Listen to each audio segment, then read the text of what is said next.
1236મો શબ્દ મિત્રો દાઝવું. દાઝવુંને અંગ્રેજીમાં શું કહેવાય? તો દાઝવુંને અંગ્રેજીમાં કહીશું to burn. TO2BURN, to burn મતલબ કે દાઝવું. 1337મો શબ્દ મિત્રો દાડમ. દાડમને અંગ્રેજીમાં શું કહીશું? તો દાડમને અંગ્રેજીમાં કહીશું પોમેગ્રેનેટ, જેનું સ્પેલિંગ થાય POMEGRANATE, પોમેગ્રેનેટ મતલબ કે દાડમ. 1238મો શબ્દ મિત્રો દાવ. દાવને અંગ્રેજીમાં શું કહીશું? તો દાવને અંગ્રેજીમાં કહીશું two field. TO2FIELD, two field મતલબ કે દાવ. 1239મો શબ્દ મિત્રો દાળ. દાળને અંગ્રેજીમાં શું કહેવાય? તો દાળને અંગ્રેજીમાં કહીશું લેન્ટિલ સૂપ. LENTIL SOUP, લેન્ટિલ સૂપ મતલબ કે દાળ. 1240મો શબ્દ મિત્રો ભાત. ભાતને અંગ્રેજીમાં શું કહેવાય? તો ભાતને અંગ્રેજીમાં કહીશું બોઇલ્ડ રાઈસ, જેનો સ્પેલિંગ થાય BOILED, boiled RICE, rice, boiled rice મતલબ કે ભાત. 1241મો શબ્દ મિત્રો દુઃખ.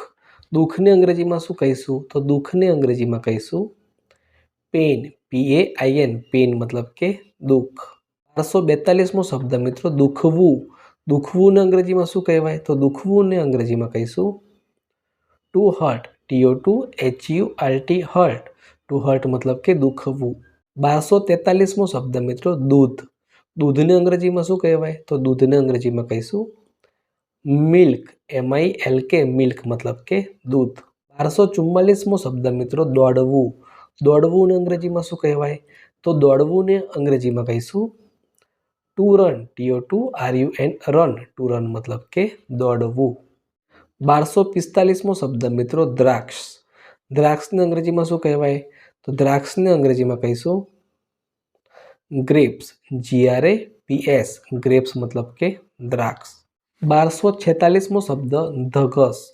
ધગસને અંગ્રેજીમાં શું કહેવાય? તો ધગસને અંગ્રેજીમાં કહીશું કમિટમેન્ટ. COMMITMENT, કમિટમેન્ટ મતલબ કે ધગસ.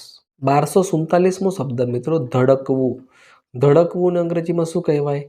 તો ધડકવુંને અંગ્રેજીમાં કહીશું two bit. TO2BEAT, two bit મતલબ કે ધડકવું. 1248મો શબ્દ મિત્રો ધાણી. ધાણીને અંગ્રેજીમાં શું કહેવાય? તો ધાણીને અંગ્રેજીમાં કહીશું પોપકોર્ન. POPCORN, પોપકોર્ન મતલબ કે ધાણી. 1249મો શબ્દ મિત્રો ધ્યાન. ધ્યાનને અંગ્રેજીમાં શું કહેવાય? તો ધ્યાનને અંગ્રેજીમાં કહીશું મેડિટેશન.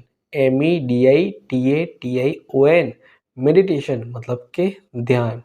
1250મો શબ્દ મિત્રો ધ્રુજવું.